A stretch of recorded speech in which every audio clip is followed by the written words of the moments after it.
Everyone, welcome back to my channel. So आज मैं आपको IPU CET BSc nursing exam का रिव्यू देने वाली हूँ, क्योंकि अभी जैसे मेरे पास PCB स्ट्रीम है, मैंने अभी नीट का एग्ज़ाम भी दिया और IPU CET का एग्ज़ाम भी दिया, जो हमारा 9 मई को हुआ था, मतलब कल हुआ था। तो IPU CET का एग्ज़ाम मैंने दिया, नीट का एग्ज़ाम मैंने दिया। तो उन दोनों एग्ज़ाम्स को दे के मैं ये जान पाई, मतलब उनके बीच का डिफरेंस जान पाई, दोनों का पैटर्न कैसा है पेपर का ये जान पाई। तो यही मैं आप सबको बताने आई हूँ, क्योंकि जो भी अगर बच्चे हैं वो next year IPU CET exam देंगे नर्सिंग का या नीट का देंगे, तो उनको मतलब ये चीज़ें पता होनी चाहिए जो मुझे नहीं पता थी, क्योंकि मैंने फ़र्स्ट टाइम ही दिया ये एग्ज़ाम। तो मैं आपको बताती हूँ दोनों के बीच का डिफरेंस। जो हमारा IPU सेट का एग्ज़ाम मेरा कल हुआ, टोटल उसमें 100 क्वेश्चंस होते हैं। 100 क्वेश्चंस में से अगर आपका सही है तो आपको +4 मार्क्स मिलेंगे, गलत है तो -1 हो जाएगा। तो टोटल 100 क्वेश्चंस होंगे, ठीक है। नीट में टोटल आपके 180 क्वेश्चंस होते हैं, उसमें भी +4 -1 होता है। अब मेन डिफरेंस क्या आता है, कल जब मैंने IPU CET का एग्ज़ाम दिया तो उसमें उसमें लिखा होता है उनके पेपर के उसमें पैटर्न में कि 50% उसमें बायो आएगी। बायो सबसे ज़्यादा वेटेज की होती है IPU CET नर्सिंग एग्ज़ाम में। तो उसमें कल लिखा था कि हमारी बायो 50% आएगी, फिर उसके बाद 25% I think physics and chemistry, फिर उसके बाद हमारा 10% GAT आएगा, जनरल एप्टीट्यूड ऑफ नर्सिंग, फिर उसके बाद बाकी का 5-10% हमारी इंग्लिश आएगी। तो ये एग्ज़ाम का पैटर्न था, उसी हिसाब से मैं अपनी प्रिपरेशन करके गई थी कि पहले मैं 11th की और 12th की बायो अच्छे से करके चली जाऊँ, क्योंकि 50% वेटेज उसकी है। तो मैंने बायो कर ली, केमिस्ट्री फिज़िक्स मैंने 12th क्लास की पढ़ ली, 11th के कुछ टॉपिक्स पढ़ के चली गई। और GAT के लिए मैंने यूट्यूब पे थोड़ी वीडियोस देखी थी। तो मैंने जब यूट्यूब पे वीडियोस देखी थी तो वो तो यही कह रहे थे GAT में नॉर्मल बायो से रिलेटेड क्वेश्चंस आते हैं, लाइक नॉर्मल ब्लड प्रेशर कितना होना चाहिए और नर्स कैसे केयर करती हैं, मतलब ऐसे थोड़े जनरल क्वेश्चंस आए थे, मतलब वो बता रहे थे यूट्यूब पर।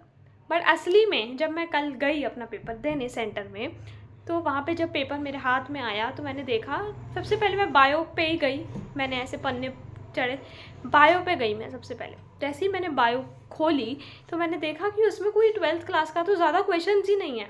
लाइक ये बहुत ही, मतलब मेरे लिए तो शॉकिंग था भाई, क्योंकि उन्होंने बोला है 50% बायो आएगी और 11th एंड 12th लिखा है उसमें, लेकिन जैसे ही मैंने खोला बायो का सेक्शन, उसमें 12th की बायो मेरे को दिख ही नहीं रही और 11th की बायो थी, बहुत कम थी, बहुत कम थी।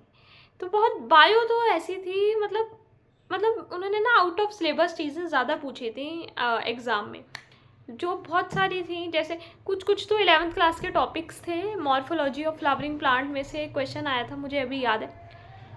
मेरे पास क्वेश्चन पेपर नहीं है, क्योंकि वो क्वेश्चन पेपर भी ले लेते हैं। अगर होता तो मैं अच्छे से रिव्यू और अच्छे से बताती क्वेश्चंस, पर जितने मुझे याद हैं उस अकॉर्डिंग मैं बता रही हूँ, ताकि ये हेल्पफुल हो। तो बायो में तो मॉर्फोलॉजी का एक बेसिपिटल एक्रोपिटल वाला क्वेश्चन आया था। फिर उसके बाद बायो में बहुत सारे question out of syllabus questions थे। आई डोंट नो वो बहुत पास्ट ईयर वाली बायो की बुक्स में होंगे, लेकिन बहुत चैप्टर कट हो चुके हैं और बहुत चीज़ें हो चुकी हैं। वो वाले क्वेश्चंस उसमें भर भर के थे, तो इसलिए मेरे को समझ नहीं आ रहा था अब उसमें मैं अटैम्प्ट क्या करूँ, ठीक है। क्योंकि बायो, एक इंसान बायो 11th-12th पढ़ कर आया है बिल्कुल थॉरली, क्वेश्चंस ही नहीं है, करूँ क्या। अब जैसे हमारे 12th में सेक्सुअल रिप्रोडक्शन फ्लावरिंग प्लांट्स है, उसमें से कोई क्वेश्चन नहीं था। सेक्सुअल रिप्रोडक्शन से कोई क्वेश्चन नहीं था। रिप्रोडक्टिव हेल्थ से कोई क्वेश्चन नहीं था। लाइक रिप्रोडक्टिव हेल्थ में बहुत क्वेश्चंस आते हैं, नीट में आए थे questions like copper T, CU7, वो सब, प्रोजेस्टासर्ट, LNG20, उसका मैथ द फॉलोइंग नीट में आया था, इसमें कुछ नहीं आया। 4th चैप्टर जेनेटिक्स का इनहेरिटेंस, उसमें कोई मोनोहाइब्रिड, डाईहाइब्रिड कुछ नहीं आया।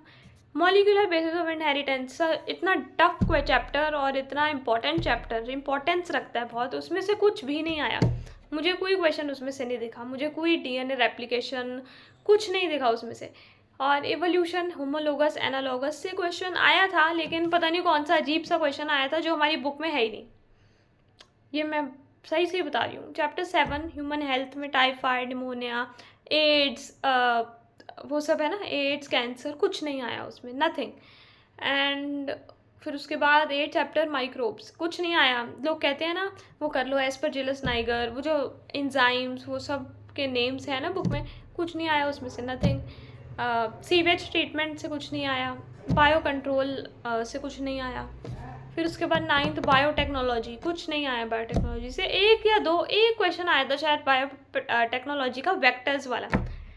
लेकिन वेक्टर्स का क्वेश्चन भी बड़ा अजीब सा पूछा था जो हमारी बुक में ही नहीं है, पता नहीं, अजीब सा ही पेपर था। और एक शायद बायोटेक का एक और क्वेश्चन आया था,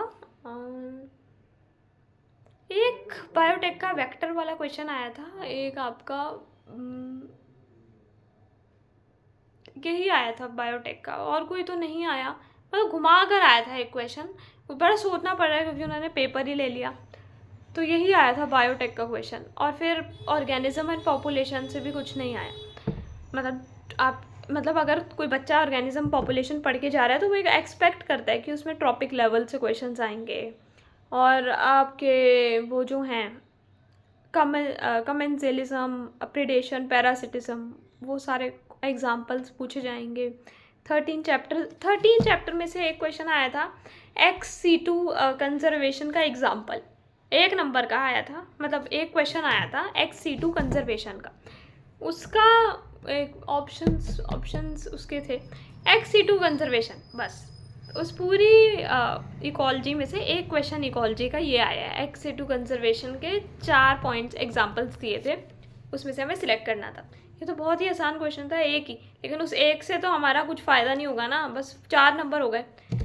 तो पूरे ऑर्गेनिज्म पॉपुलेशन उनमें से कुछ नहीं आया, मतलब पूरी इकोलॉजी की यूनिट से बस XC2 कंजर्वेशन ही आया। फिर उसके बाद बाकी उससे पहले के जो चैप्टर्स मैंने बताए, बायोटेक से एक क्वेश्चन आया था, इकोलॉजी से एक क्वेश्चन आया था, बस। रिप्रोडक्शन से कोई क्वेश्चन नहीं आया। कुछ आया था हैप्लोडिप्लॉन्टिक, लेकिन वो हमारे बुक में ही नहीं है, वो हमारे सिलेबस में ही नहीं है। हैप्लोडिप्लॉन्टिक हनी बीज वाला हमारे सिलेबस में है, लेकिन वो तो कोई और क्लामाइडोमोनास वाला आ गया, वो तो है ही नहीं हमारी बुक में, तो ये समझ नहीं आया। और लाइक बायो का तो यही था। फिर फिज़िक्स थोड़ी सी ईजी थी, लेकिन वही था कि हमारे बुक से ज़्यादा नहीं आया, मतलब थोड़े बहुत जनरल नॉलेज से तुम लगा के क्वेश्चन कर सकते हो, लेकिन वैसे बुक से नहीं आया। केमिस्ट्री, सबसे ज़्यादा तो केमिस्ट्री में इंसान ऑर्गेनिक पढ़ के जाता है, फिजिकल सॉल्यूशन, इलेक्ट्रोकेम, ये सब पढ़ के जाता है, चाहे 11th क्लास हो तो स्ट्रक्चर ऑफ एटम, बहुत कोई चैप्टर्स हैं वो सब पढ़ के जाता है। केमिस्ट्री में बहुत सारे क्वेश्चंस पॉलीमर्स से आ गए। पॉलीमर्स जो हमारा चैप्टर डिलीट हो चुका है, वो शायद एक था चैप्टर, वो डिलीट हो चुका है। पॉलीमर्स वाले चैप्टर से बहुत क्वेश्चन आ गए। बेकेलाइट एक होता है, वो आ गया, पता नहीं बहुत सारे आ गए। तो केमिस्ट्री में तो पॉलीमर से ही भर के आ गया, पॉलीमर्स है नहीं तो सिलेबस में ही नहीं था, तो इसलिए वो आउट ऑफ सिलेबस हो गया। ये सब आया। फिर उसके बाद आती है GAT, general aptitude of nursing. उसमें जो मैंने यूट्यूब पे देखा था वो ये कह रहे थे कि उसमें ये सब आएगा, नर्सिंग या फर्स्ट एड से रिलेटेड चीज़ें आएंगी, बट फर्स्ट एड से रिलेटेड चीज़ें नहीं आई उसमें। तो बहुत ही अलग चीज़ें पूछ रहे थे कि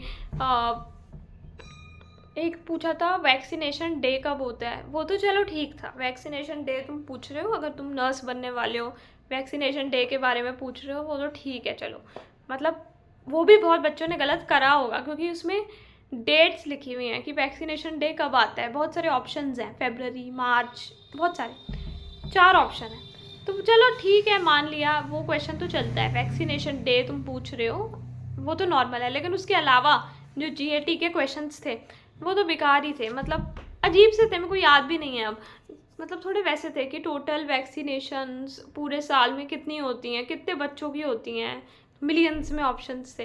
अब इतना क्या पता, इतना तो नहीं पता। तो मेरा तो यही था। और इंग्लिश में यही था कि past perfect tense, past future था, और ये था कि इस वर्ड का सिनोनिम बताओ, इस वर्ड का इस लाइन में एरर बताओ, ये सब था। तो थोड़े एरर वाले चीज़ें तो कर ली, सिनोनिम भी करे, लेकिन सिनोनिम के वर्ड्स टफ थे, तो लेकिन अटेम्प्ट तो करे हैं, लेकिन नेगेटिव मार्किंग भी होगी। तो यही था पेपर का पैटर्न। और नीट का पेपर में अगर मैं कंपैरिजन करूँ, नीट की बायो इज़ बहुत बहुत ईजी थी एज़ कम्पेयर टू IPU की, क्योंकि IPU में तो आया ही आउट ऑफ सिलेबस है ना, नीट में बिल्कुल आउट ऑफ सिलेबस नहीं था, जो हम पढ़ के गए थे वही आया था। लाइक अगर नीट में टोटल 90 क्वेश्चंस थे बायो के, तो 80 प्लस क्वेश्चंस बुक से ही थे। 80 के 85 प्लस क्वेश्चन, 85 क्वेश्चंस बुक से ही थे, बहुत कम थे out of syllabus, I don't think so. और यही था, मतलब बायो मेन तुम दे रहे हो, like if you are giving 50% weightage bio को, तो फिर उसको सिलेबस के अकॉर्डिंग देना चाहिए ना। और केमिस्ट्री जितनी आई, ज़्यादातर तो पॉलीमर्स के क्वेश्चन थे, तो पॉलीमर्स तो चैप्टर ही कटा, या तो उन्हें लिखना चाहिए अपने उसमें कि ये चैप्टर्स भी आएंगे, उन्होंने नहीं लिखा, तो ये मेरे को लगा अजीब। सो या यही था मेरा रिव्यू इस एग्ज़ाम का। और इन्होंने क्वेश्चन पेपर भी ले लिया, अगर दिया होता तो मैं यहाँ पे आपको सारे क्वेश्चंस बताती, लेकिन जितने मुझे याद थे मैंने क्वेश्चंस बताए, ताकि आगे फ्यूचर में जो भी अगर ये इस एग्ज़ाम को देगा उसके लिए ये हेल्पफुल हो। सो आई होप आपको ये वीडियो अच्छी लगी होगी। एंड अच्छा था, बस ये है कि एग्ज़ाम से हमें एक एक्सपोजर मिल गया, तो बस यही है। अब देखते हैं क्या होगा। अब मैं आपको और भी एग्ज़ाम्स का रिव्यू दूंगी जो मैं एग्ज़ाम्स दूंगी। सो आई होप आपको ये वीडियो अच्छी लगी होगी। So like, share and subscribe. And जिन्होंने भी IPU एग्ज़ाम दी है, आप अपना भी रिव्यू मुझे कमेंट्स में बता सकते हो। Thanks for watching.